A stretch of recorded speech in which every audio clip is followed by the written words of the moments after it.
प्रिय विद्यार्थियों, आप सभी को मेरा नमस्ते। मैं लीना पुरोहित, सहायक आचार्य संस्कृत, श्री गोविंद गुरु राजकीय महाविद्यालय बांसवाड़ा।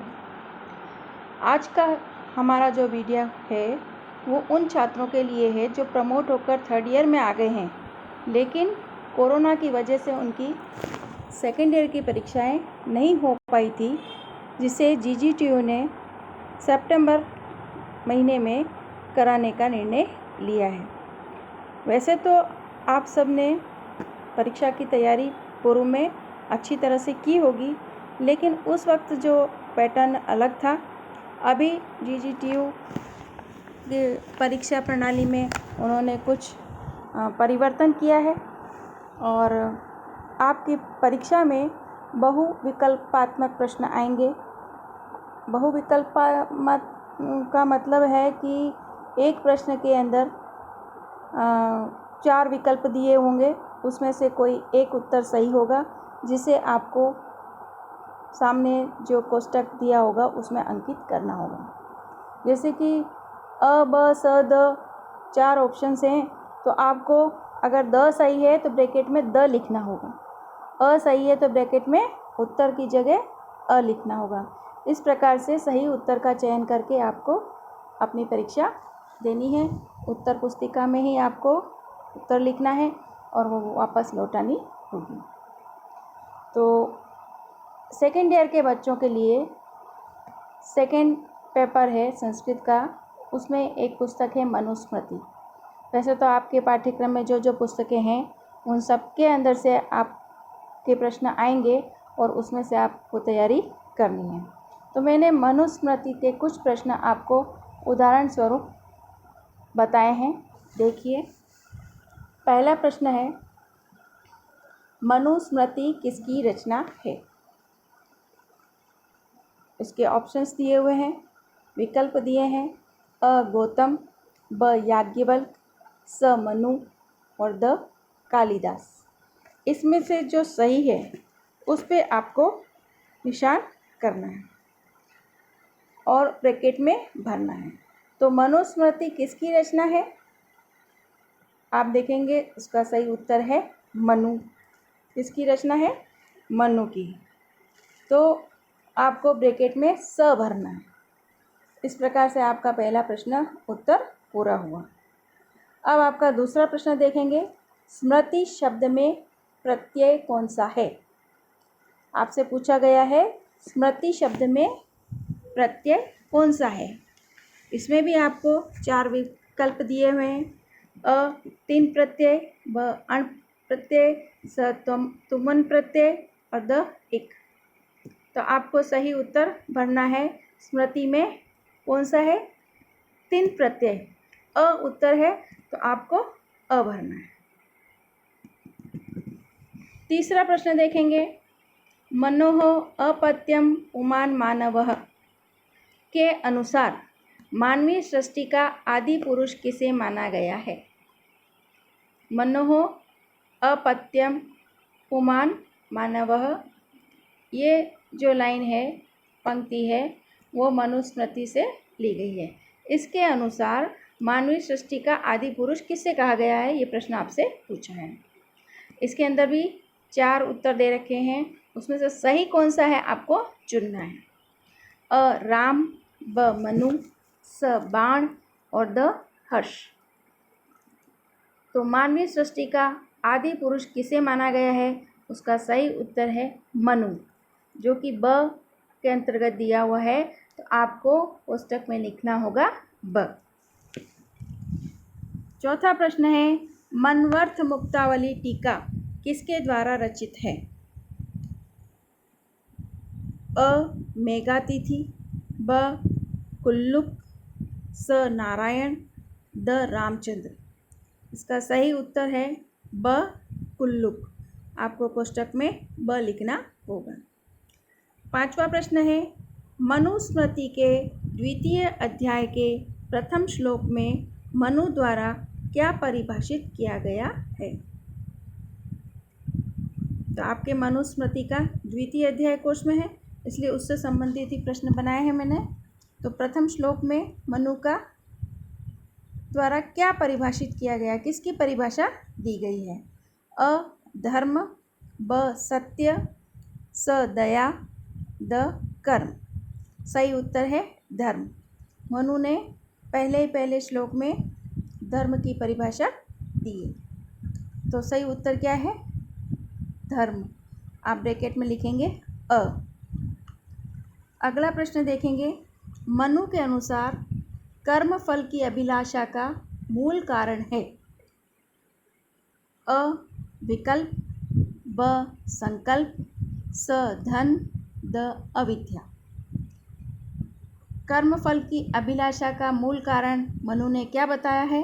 इसका उत्तर है ब संकल्प। आपको ब लिखना है, संकल्प। अगला प्रश्न है। वेदो अखिलो धर्ममूलम स्मृतिशीले च तद्धितम् के अनुसार धर्म का मूल क्या है? वेदो अखिलो धर्ममूलम। इसमें क्या लिखा हुआ है? धर्म का मूल किसे कहा है? उसके 4 ऑप्शंस दे रखे हैं, 4 विकल्प हैं। अ दर्शन, ब विद्या, स वेद, द आकाश। तो जैसा कि इस पूरे शब्द में है, वेदो अखिलो धर्म मूलम।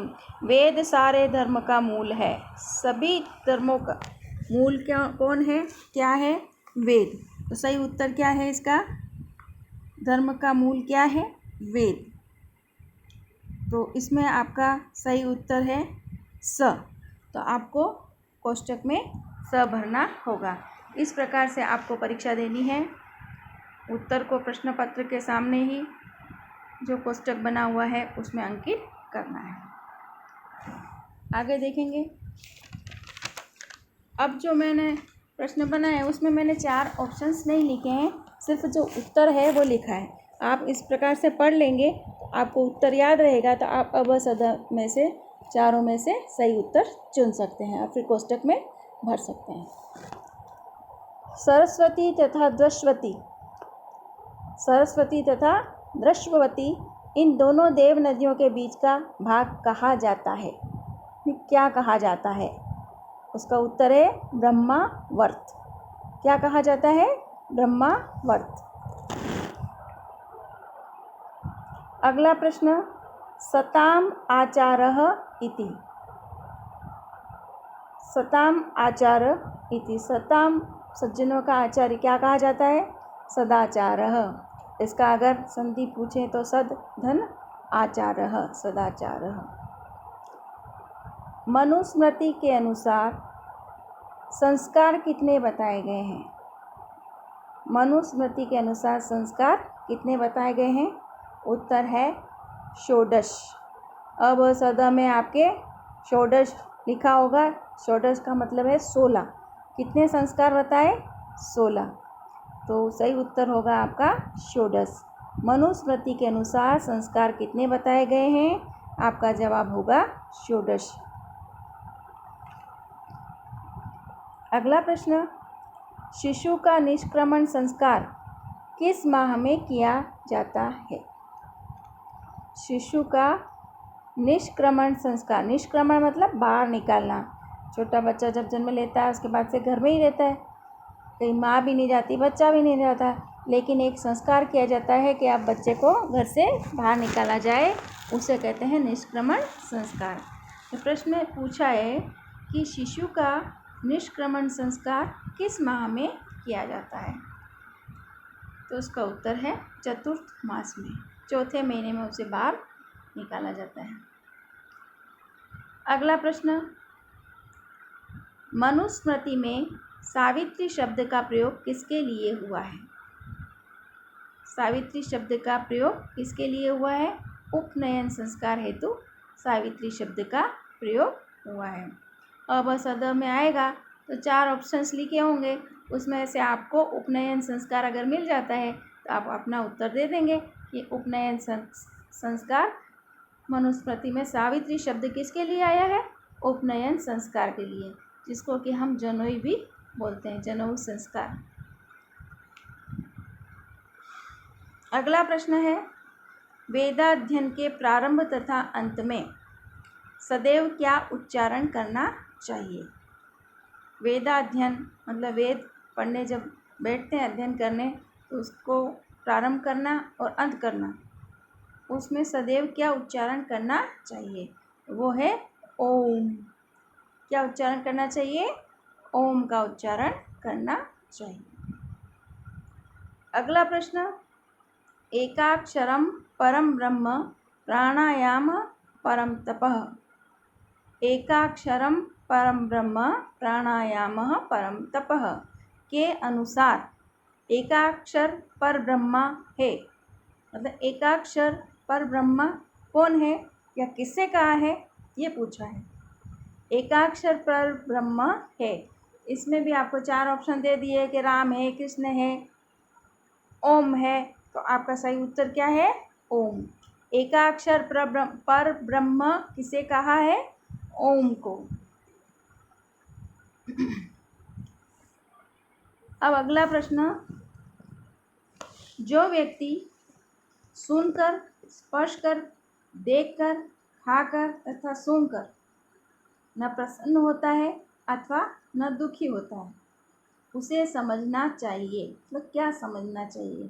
जो व्यक्ति कोई बात सुनकर या किसी को छूकर, स्पर्श करके, किसी को देख करके, खा करके, सूंघ करके, किसी के भी द्वारा न तो वो प्रसन्न होता है न दुखी होता है। अपनी सारी कोई भी क्रिया कर ले, चाहे खा ले, चाहे स्पर्श कर ले, चाहे कोई देख ले, अच्छा देखे चाहे बुरा देखे, खाने को अच्छा मिले चाहे खराब मिले, सूंघने को खुशबू आए या बदबू आए, कुछ भी हो, ना वो प्रसन्न होता है अथवा ना दुखी होता है, उसे क्या समझना चाहिए? इसके लिए उसे कहते हैं जितेंद्रिय। अब सदा में अगर आपका जितेंद्रिय लिखा होगा तो आपका सही उत्तर क्या होगा? जितेंद्रिय, जिसने अपनी इंद्रियों को जीत लिया है।